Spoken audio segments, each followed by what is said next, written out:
A Secretaria Municipal de Cultura de São Paulo, através do PROMAC, Programa Municipal de Apoio a Projetos Culturais, a Sim Prop Tech e o Shopping Cidade São Paulo apresentam Conversas Artísticas.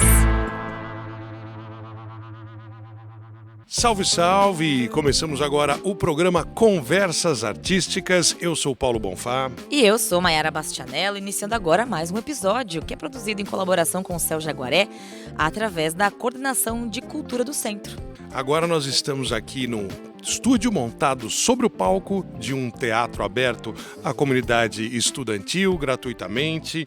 É só chegar e ouvir aquilo que vem pela frente. A gente lembra que o Conversas Artísticas é uma série de programas dedicada a percorrer as mais diferentes manifestações culturais, recebendo convidados maravilhosos a cada edição.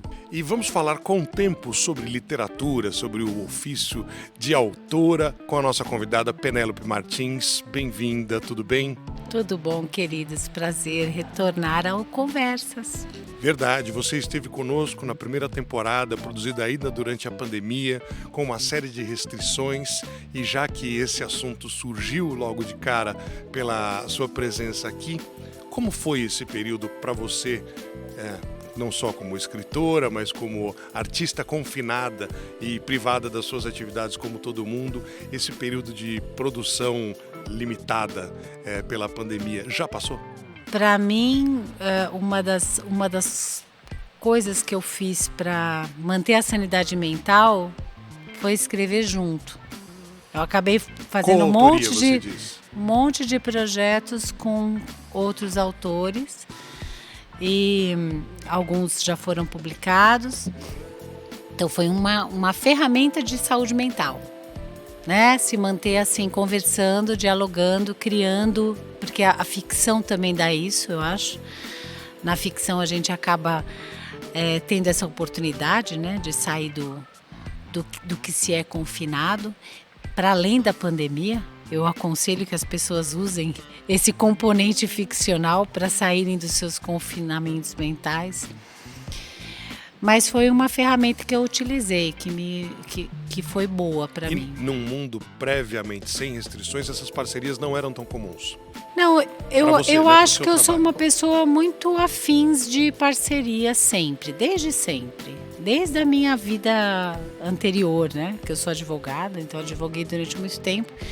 E mesmo como advogada, eu pensava que a gente não consegue muito sozinho.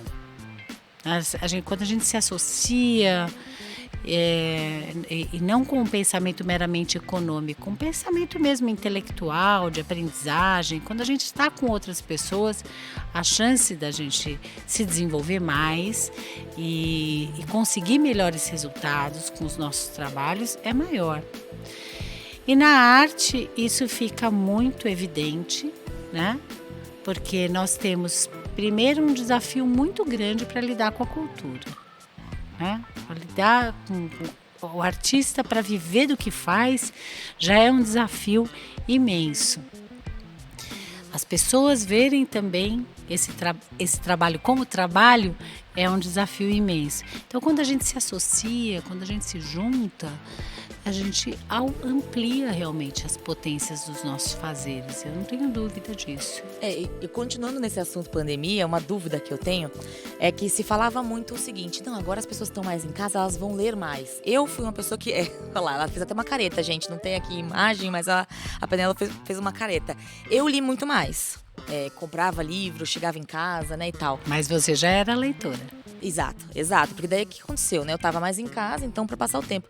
Pelo jeito, então, isso não foi comum. As pessoas ficaram mais no celular. Não sei o que você percebeu aí durante a pandemia. Eu percebo uma coisa assim, com relação à leitura, assim. Vamos pensar no Brasil, né? Nem vamos falar de mundo, porque senão... Porque no Brasil já é complexo pra caramba. A gente já tem um continente aqui, não é um país, né? Então, as complexidades para a gente dar conta. A gente tem primeiro que uma dificuldade de entender assim, o que é essa tal dessa leitura. Então, o que é leitura? Ah, você é leitor? Leitor do quê? Né? A pessoa pode falar assim para mim, eu sempre leio. O que você lê? Eu leio livros para o meu trabalho. Autoajuda. Então, sei lá, ou ler uma coisa assim, que é mais pomada de superfície, ou ler uma coisa que é para um objetivo profissional. Eu quero ganhar mais dinheiro, então eu quero ler isso aqui e tal. E quando a gente fala de leitura, desenvolvimento leitor, arte, a gente está falando de outro tipo de leitura, né? A gente está falando de literatura. Eu, se você me permite contribuir, eu diria que é a leitura para transformação. Quando a pessoa está pensando meramente, eu tenho que adquirir um conhecimento técnico para um trabalho, para uma profissão, para uma mudança de rumo profissional, ela tem ali uma limitação, né? Ela está buscando uma ferramenta, ou ferramentas, ou algo que... Um objetivo direto. E para uso prático, né? Eu vou aplicar isso no meu cotidiano. A literatura de transformação, ela entra em você e não sai mais. Aquilo que de alguma forma te faz ver as situações com outros olhos, te gera um senso crítico diferente, te traz algum prazer ou te traz uma inquietação, te desperta um incômodo. Às vezes a leitura ela é trágica no final, né? Ou no meio.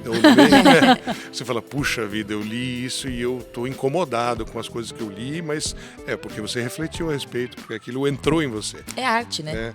E o que você falou logo de início, né? Sendo uma autora premiada, né? De comprovar para as demais pessoas, socialmente até, que o trabalho, né, de artista, no seu caso de escritora, é um trabalho, né? Parece uma coisa que, não, tá lá escrevendo uns livros e tal, como não faz nada da vida, que é comum e é recorrente a profissionais consagrados, inclusive de áreas muito diferentes que a gente tem compartilhado dentro do Conversas Artísticas, sabe? Um tá no cinema, outro tá no circo, um é fotógrafo, outra é escritora, e vem esse sentimento de que a cultura não é tão valorizada, é como se fosse algo supérfluo, ou de quem tem um tempo sobrando. Como é a sua rotina? Só para as pessoas entenderem. Você não simplesmente escreve um livro porque teve uma bela ideia um dia e resolveu. Você começou a falar, na pandemia eu fiz colaborações, conversei com pessoas, cada um tem um método, né? Cada um tem um jeito. Pesquisa, reflexão, tentativa e erro, abandona, joga fora, submete para alguém olhar. Falei muita coisa aqui, mas na verdade queria ouvir você. Então, eu primeiro, aproveitando a tua fala, assim, essa colocação de a arte é transformadora, né? Acho que toda a experiência humana é transformadora, toda ela. Para onde a gente se transforma é que é a questão, né? O que vai dar o que esse Pokémon vai virar é a questão. Então, nas nossas experiências profissionais, nas nossas relações, nos nossos estudos técnicos, o tempo todo a gente está se transformando. O contato com a arte, eu acho que ele mostra uma possibilidade da gente enxergar para dentro enquanto enxerga para fora, sabe? Aproveitando, inclusive, uma colocação de um texto do próprio Graciliano Ramos. Tem um livro lindo que se chama As Aventuras de Alexandre, e ele fala sobre isso, né? No olho, a onça arranca o olho do personagem, e aí quando ele vai botar o olho fica para dentro. Aí ele não quer botar o olho para fora, porque ele enxerga dentro e o outro olho enxerga fora. E essa metáfora eu acho que funciona muito bem para a arte. A gente enxerga fora ao mesmo tempo que a gente enxerga dentro. A minha rotina diária é enxergar dentro, enxergando fora. Então é ler muito, saber o que está acontecendo, me dedicar também como leitora a me desenvolver, para que eu possa encontrar dentro de mim o que dizer e como dizer. Porque história para contar, Paulo, todo mundo tem, né? Você não tem um monte de amigo que fala para você assim, nossa, minha vida daria um romance? Viraria um filme? Minha vida, nossa, se você quiser, você pode fazer um espetáculo com a minha vida. Tem pessoas que chegam pra você e falam isso, tipo, olha, Penélope, a minha história da minha vida é maravilhosa. Eu preciso te contar. E você precisa escrever minha história. Aí você fala, nossa, que protagonista interessante que você quer ser. Todo mundo, a vida de todo mundo daria.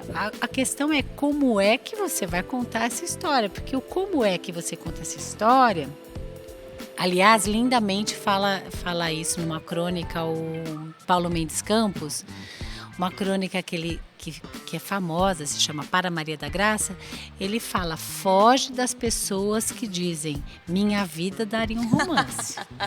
Foge das mulheres e principalmente dos homens que dizem isso, porque eles são chatos e irremediáveis. Provavelmente tóxicos, né? Se bobear. Então é isso, porque ele mesmo diz na crônica, porque toda vida dá um romance, mas é como se conta essa vida. Como é? Você pode ter uma história desinteressante. Como é que o Gabriel Garcia Marques contou 100 anos de solidão e como é que outra pessoa tentaria contar aquela história? No fundo, qual é a garantia de que o que você vai produzir vai interessar para os outros, né? Não interessar para os outros porque vai vender mais ou menos, mas vai atrair atenção, Sim. vai deixar as pessoas interessadas. Isso é o segundo passo, né? Tipo, o que a gente faz... A gente precisa, para viver do que a gente faz, a gente precisa que seja viável enquanto produto. A repercussão do trabalho, né, justifica ele continuar. Produto. Vira produto, né? Até tem gente que eu conheço que fala assim: é tão triste, eu vejo os meus livros sendo tratados como produto. Mas o livro é um produto, e que bom! Melhor que as pessoas consumam livros do que psicotrópicos, né? Ou do que sapatos.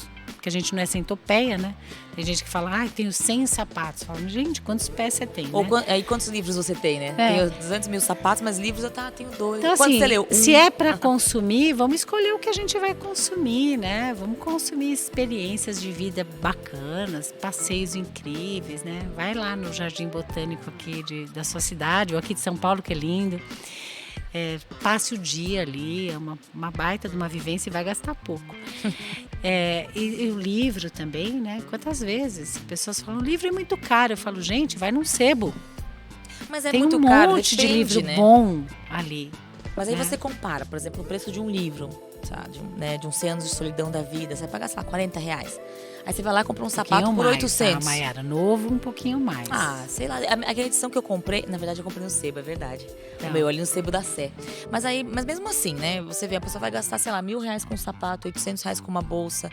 Depende de valor, né? Essa história do que você dá valor, mas aonde né? você coloca o seu valor, né? Exato. E essa coisa da história de minha vida daria um romance, as pessoas às vezes botam muito valor na própria história.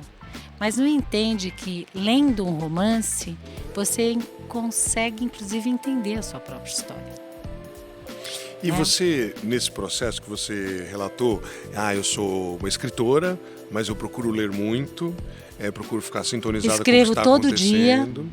Mesmo que você não saiba onde você vai usar, ou você escreve... Mesmo que eu não saiba o que eu vou fazer com isso. Eu sou operária. Ok, você está lá Eu entro no registrando. escritório e escrevo. Reviso, releio, trabalho no texto todo dia. E como é, para você que é a operária, como você se classificou, o processo restante dessa produção? Porque tem lá o editor dos livros, ou a editora, a empresa, né? Que faz a edição no sentido de colocar no mercado o trabalho, de difundi-lo, divulgá-lo, fazer a parte da operação comercial mesmo, compra, venda, etc. Aí você conhece bem, Eu ia Paulo. falar isso. Aí você conhece bem, porque aí é desapego, né? Então, nesse momento você abandona a sua obra, ela está pronta De certa forma. e torce para que os outros ajudem ela a acontecer. Mas no meio do caminho o editor não dá palpite no conteúdo? Ou você não debate com seus editores? Eu sou super aberta para conversar sobre os textos. Assim. Eu tenho 3 temas que estão aqui na minha cabeça. Não, isso eu não faço. Isso eu não costumo fazer. A não ser que faça o contrário, do editor falar para mim, Penélope, você tem algum texto sobre tal assunto? Aí pode acontecer. Mas quando eu estou escrevendo, eu escrevo primeiro, reviso, faço todo esse trabalho de estar segura com o que eu estou entregando como texto. Quando eu mando para a editora, eu sou super aberta. Se alguém vier falar comigo assim, você acha que essa parte tá bom assim, pode mudar? For discutir o texto, eu discuto numa boa, não sou uma pessoa fechada, sabe? Com o que eu entrego. Então, assim, durante esse processo a gente fica próximo com o editorial.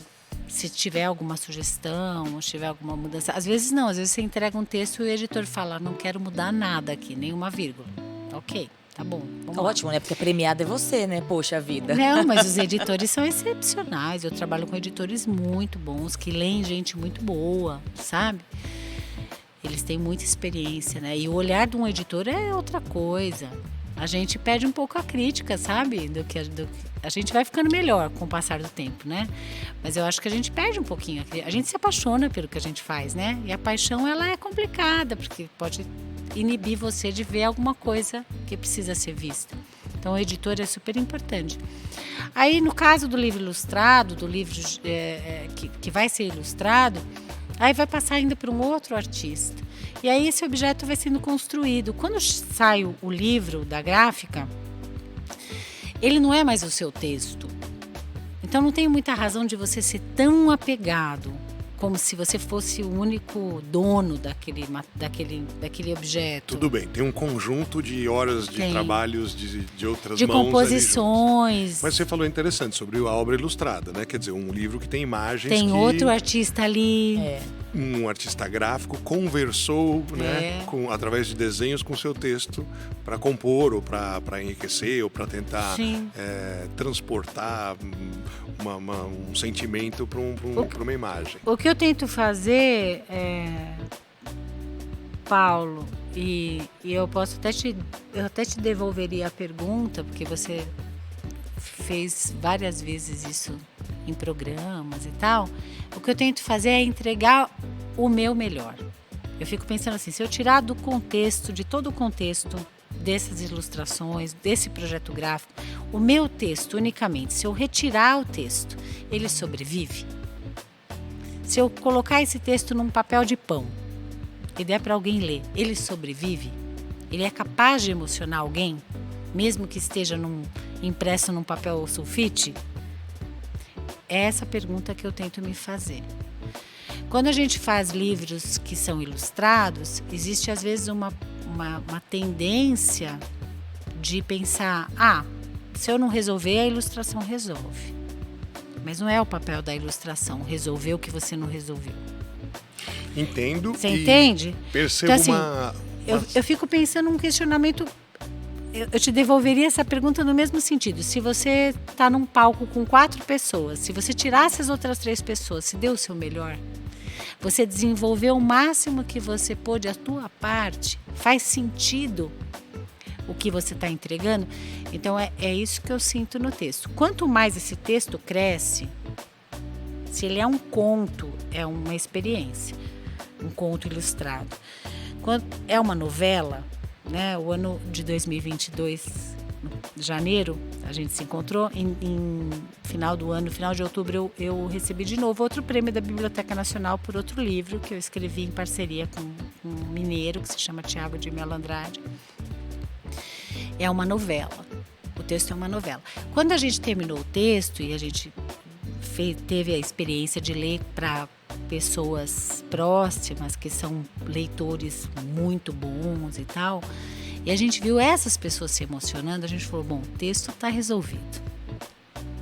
Agora vai ser ilustrado, vai virar objeto, mas o texto tem que estar resolvido. O escritor, eu faço um TikTok só sobre escrita, para ver se eu converso com a moçada mesmo, eles curtem aquela plataforma que eu nem frequento, na verdade. Não só você. Eu não frequento o TikTok, mas eu comecei a fazer as dicas de escrita lá e funcionam. Eu sempre falo isso, busque essa verdade, o teu aprimoramento. Você tem que trabalhar no teu texto.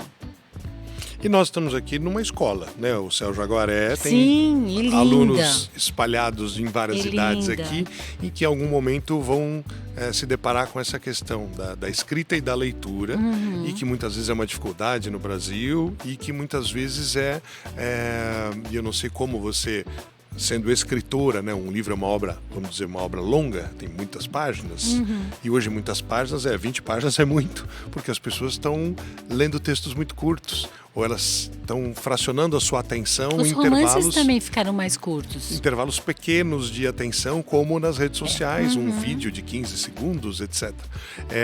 Você, na tua proximidade, eu sei que você tem um trabalho também de aproximação com jovens leitores e tudo, você percebe uma mudança de hábito ou identifica uma dificuldade na questão do instantâneo?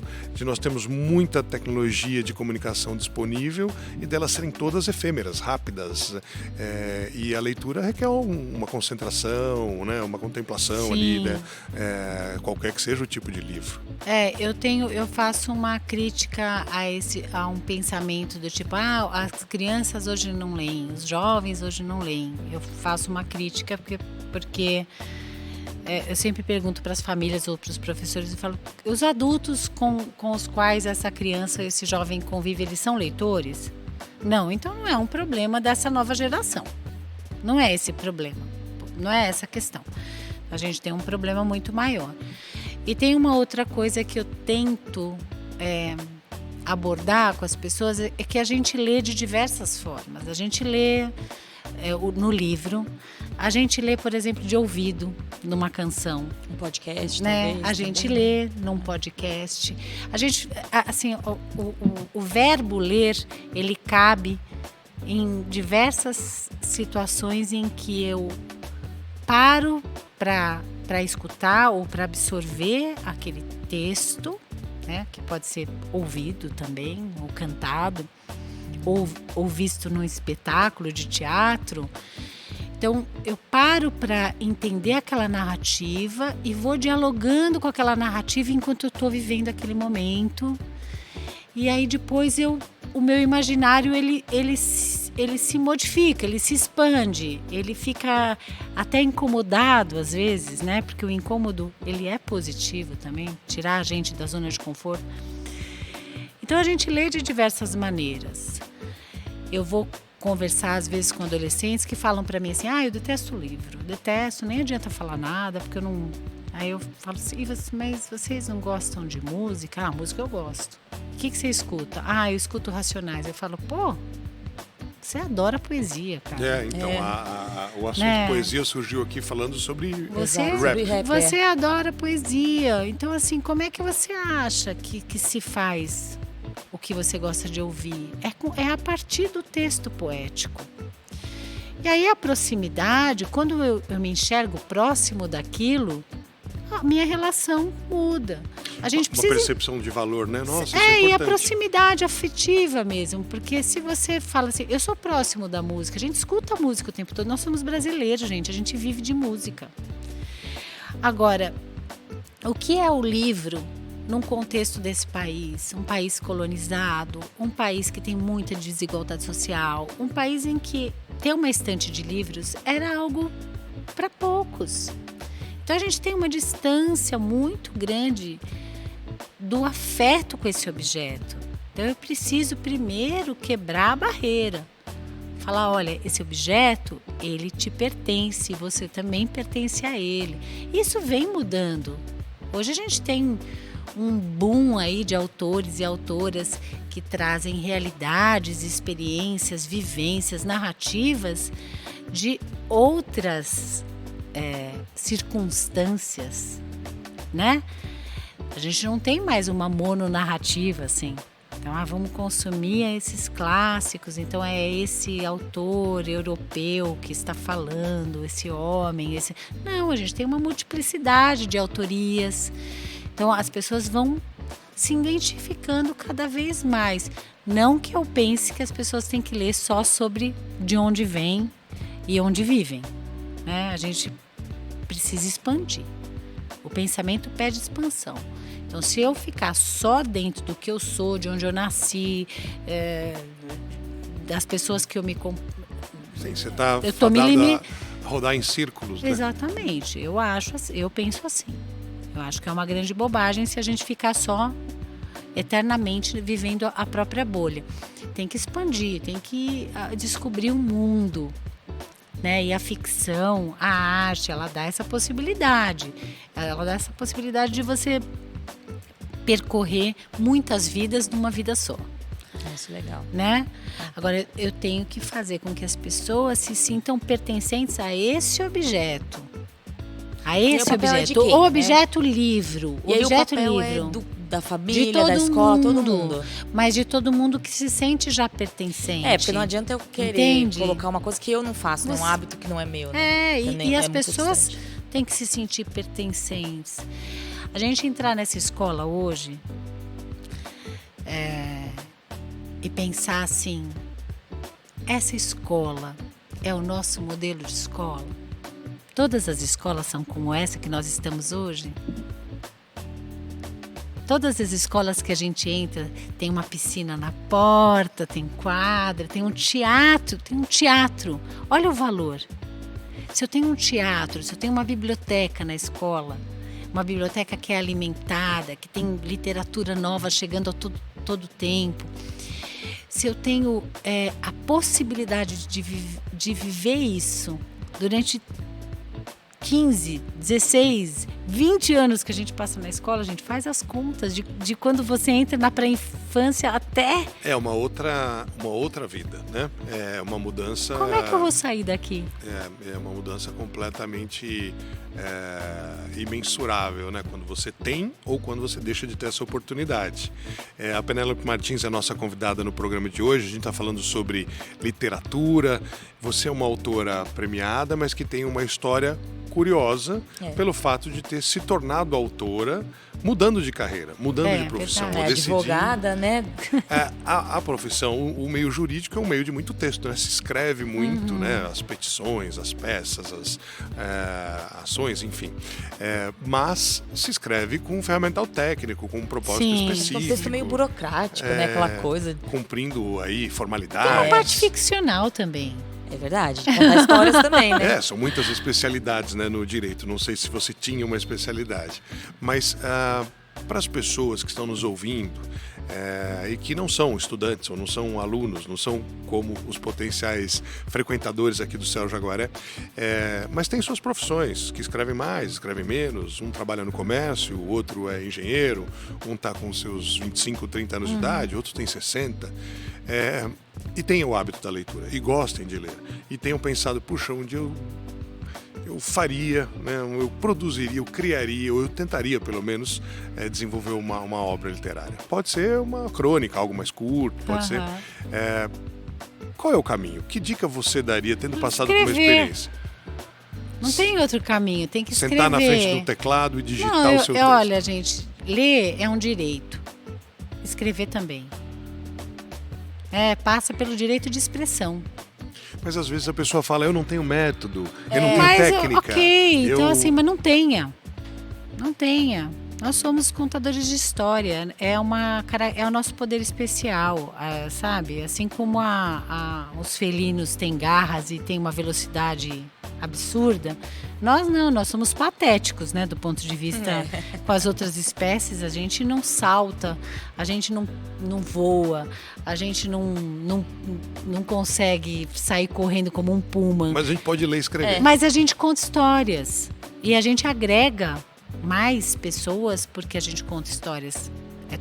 Tudo passa por aí, né? A gente vê o que faz as pessoas frequentarem um templo religioso. Uma história. É uma história. Então, nós somos contadores de história. O que eu falo para essas pessoas que querem escrever pensa que você está contando a história, assim, ó, com a fala. Mas e quem quer virar escritor, por exemplo? Como, né, a tua virada de chave, por exemplo, né? Quando foi um momento que você deixou de ser advogada? Mara, eu acho que não foi uma virada de chave. Foi uma pessoa que gostava do texto, que gostava de ler, gostava de escrever, que mesmo ao escrever uma peça jurídica, estava se empenhando para revisar palavras, para olhar a narrativa. Porque tudo, mesmo que seja uma peça técnica, tem lá uma narrativa. O seu fulano que tinha uma cerca, e o vizinho invadiu, né? E eu tenho que contar de um jeito que o juiz vai ler e vai dizer assim, olha, realmente o seu fulano tem a razão. Por isso que eu falo, toda verdade tem uma parte ficcional. Então, assim, é uma pessoa, não é que você vira a chave. Aquilo faz parte de você. Tem um processo. Tem um processo. Eu já escrevia. Eu só não pensava que eu que eu ia publicar. Até porque Como que foi pra você profissionalmente? Quando isso virou uma profissão, o seu meio de vida? Não vou... Eu comecei a me envolver muito com o projeto de leitura, e aí as pessoas que estavam lá, que publicavam, e que não era uma questão para mim, não era mesmo, falavam para mim, vocês têm que publicar, porque, você fala com as crianças, elas param para te olhar, não sei o que e tal. E eu falei assim, legal, vou escrever. Mas eu venho de um contexto familiar que escrever um livro, publicar um livro, era uma coisa completamente fora de jogo. Não era na tua realidade, não tinha artistas nada a ver, trabalhando ao seu lado. Nada a ver, não, nada a ver. Ainda mais com livro, sabe? Ainda mais com livro. Então foi uma experiência, e como eu sou operária, quando eu comecei a me enfiar nisso, eu falei assim, não, então se eu vou me colocar dessa maneira, eu vou tentar fazer o melhor que eu posso para aprender a fazer bem feito. Então eu tenho muito orgulho de todas as publicações, das primeiras, que foram experiências, as primeiras pedras, né, do caminho, mas eu vejo com nitidez que eu tenho trabalhado com afinco para que seja cada vez melhor. Né? E essa sua busca, num contexto que todo mundo que está ouvindo aqui, nesse momento a conversa vive, de muito acesso à informação, de muita rapidez de comunicação, aplicativos de mensagem, os veículos tradicionais, os novos veículos digitais de informação com imprensa profissional, as redes sociais, coisas que são verdade, coisas que não são. Todo esse bombardeio de informação, eu vou fazer um paralelo com uma conversa que nós tivemos sobre escrita também, mas para roteiros de cinema. Em que você tem uma modalidade que é a criação original e existe o roteiro adaptado. A pessoa que, a partir de um livro, vai transformar o texto para ele ficar palatável para ser filmado. Ou vai pegar um brinquedo ou uma música e, a partir da música, vai desenvolver um roteiro todo de um filme de longa-metragem. Nesse caso, os livros são eminentemente autorais, ou em coautoria, como você falou. Eu lancei um livro junto com um autor de Minas Gerais, mesmo estando em São Paulo, ele está lá. E a minha pergunta, ela não tem a ver com a criação original, mas tem a ver com o quanto de influência e o quanto de possibilidade de repetição entre temas, entre ideias, acontece quando a informação está circulando. Tem um cara no Japão escrevendo um livro sobre um tema, tem alguém pensando nisso lá no México e tem você pensando também ali, e de repente alguém vai falar... Pergunta. Mas eu já li isso sobre... Não, isso em alguns casos as pessoas falam, não, é um plágio essa ideia. Alguém antes escreveu e a pessoa foi lá e adaptou, trocou o nome da cidade, o nome do personagem, a época e fez a mesma narrativa, né? Isso é um desafio também, não se influenciar... A sua pergunta é muito boa. É muito boa. Dá pra gente ficar muitas horas falando sobre ela, porque, na verdade, o que não é o plágio, né? A vida humana é um plágio, né? Recorrente. A gente vive os mesmos dramas em qualquer parte do planeta. Então, fatalmente, as histórias contam sobre as mesmas coisas. Agora, como se conta? Aí eu volto no que o Paulo Mendes Campos falou nessa crônica. Toda a vida dá um romance, mas como eu escrevo esse romance? Né? Como eu conto essa história? Eu acho que o que vai dando uma unidade para a obra de um autor, uma voz mesmo que conduz aquela obra, é como aquela pessoa conta. Tanto é que você lê um primeiro livro daquela pessoa e você vai para o segundo livro com a expectativa de que você compreende aquela voz que conta. E às vezes o mesmo tema com outro autor você fala, não vai, porque a voz que está me contando daquela autoria não bate. E aí tem um negócio muito interessante que você falou, esse fluxo de informação hoje muito louco, que a gente sabe de tudo o tempo todo, e a gente já nem sabe o que a gente sabe, né? Ao mesmo tempo que a gente tem essa invasão de coisas, de conteúdos, às vezes a gente já nem sabe o que é real, o que não é, se eu li num jornal ou se foi um meme, porque fica tudo confuso, fica tudo um fluxo muito rápido. Aí eu faço um convite para a gente voltar para trás, para o passado. Vamos tirar a tecnologia, mas vamos bem lá no passado mesmo, passadão. Sim, quando você não tinha como saber a realidade do outro... Vamos para antes do papel. Vamos para antes da impressão do livro? Como é que se contava as histórias? Era uma tradição oral, né? Tradição oral. Ótimo. E aí, fatalmente, sei lá, eu acho que os mitos gregos não foram lá copiados, mitos, sei lá de onde, né? Eu acho que ninguém se dava esse trabalho, né? E aí, quando você estuda esses contos tradicionais, você enxerga coisas tão próximas, tão parecidas nos conflitos, nas temáticas, no desenvolvimento da história. E você fala, gente, olha só. Então, mas, Penélope, era nisso que eu ia chegar, sabe? Tipo, a legitimidade da história, né?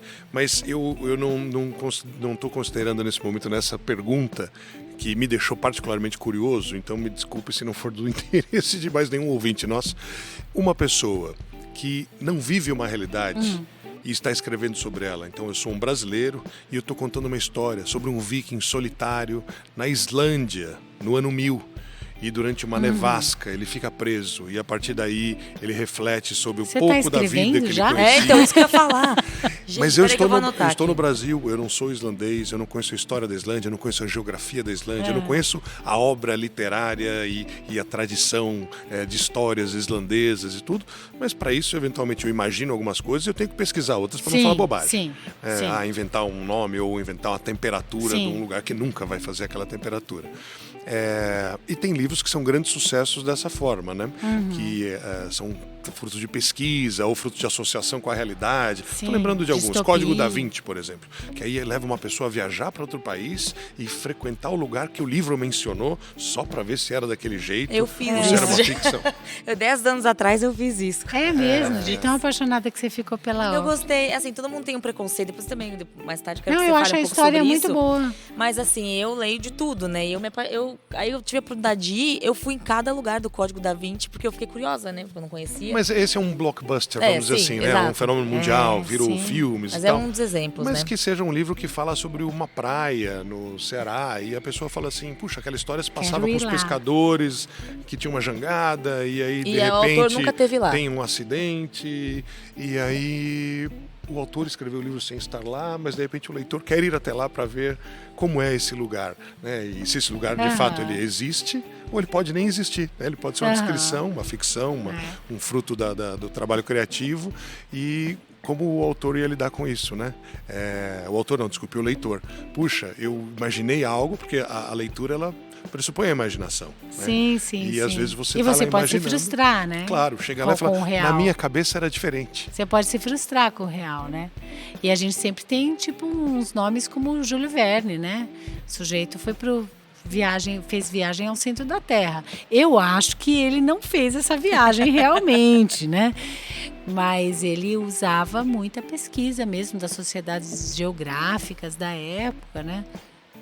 Eu fiz adaptações de alguns textos do Verne e o Júlio Verne, você vê uma obsessão em estudar os detalhes. E talvez isso dá verossimilhança, né? Isso torna impossível pensar que talvez seja dessa forma mesmo. Eu acho que tem essa preocupação, né? Assim, esse último livro o último livro que eu lancei esse ano, que é o Pés Descalços, que saiu agora há pouco, saiu pela Editora do Brasil, conta a história de uma neta que nunca conviveu com a sua avó. Porque os pais afastam a neta da avó por motivos religiosos e depois, por conta de algo que acontece com esses pais, essa neta tem a oportunidade de regressar à casa da avó. E aí ela regressa para o ficcional, né? Porque até então é o que contaram para ela que é a avó. Então a avó para ela é uma ficção. É meio essa experiência que você falou, né? Eu posso me frustrar de conhecer o real depois que eu conheci a ficção. E aí ela vai para a casa dessa avó. Essa avó é benzedeira. E então teve um trabalho muito grande para mim de pesquisa. Pesquisa, inclusive, respeitosa.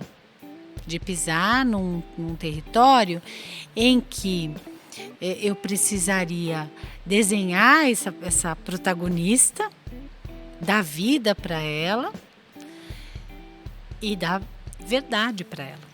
E você quando fala sobre pesquisa, e óbvio, pesquisa respeitosa, eu entendi que é sem nenhum tipo de julgamento ou pré-conceito, e não preconceito, mas pré-conceito sobre algo que talvez não seja o meu dia a dia, ou não faz parte da minha realidade. Sem julgamento, sem preconceito e também pensando que se você vai falar daquele lugar, você tem que se instruir minimamente sobre o que se passa naquela realidade. Eu tinha experiências pessoais com o assunto, que eu fui criada por uma família que se declarava católica, mas eram católicos que adoravam uma benzedeira, o místico também, às vezes. Essas conjecturas das grandes miscelâneas que a gente vive no Brasil, né? E que também não pode ser esquecido que são frutos de violência, porque você vê um preconceito muito grande com as religiões de matriz africana, por exemplo, candomblé,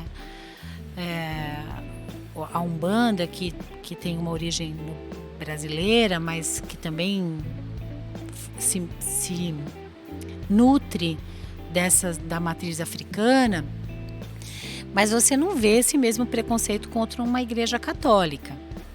Exato. Né? Então, assim, a gente tem várias questões aí que são violentas quando você vai abordar num livro a vida de uma personagem que passa por vários mundos, que entra na igreja e que entra no terreiro. Então, eu tinha um cuidado para lidar. Repete para os nossos ouvintes o nome do livro, por favor. Boa. Pés Descalços. Pés Descalços, da Penélope Martins. Obrigada. Essa é a história que a gente está conversando nesse caminho final do papo. E a gente eu escrevi esse texto com muitas memórias. A minha avó me cuidava, me levando numa benzedeira, que é o nome da benzedeira que eu dei para o livro, que é a Dona Esmeralda. Não tinha como eu não nomear a personagem com o nome da Dona Esmeralda, era uma espécie de homenagem, eu acho que devida. E a minha avó, ela cuidava de mim, me levando na Dona Esmeralda. E tinha todo um afeto já nesse encontro que ia acontecer.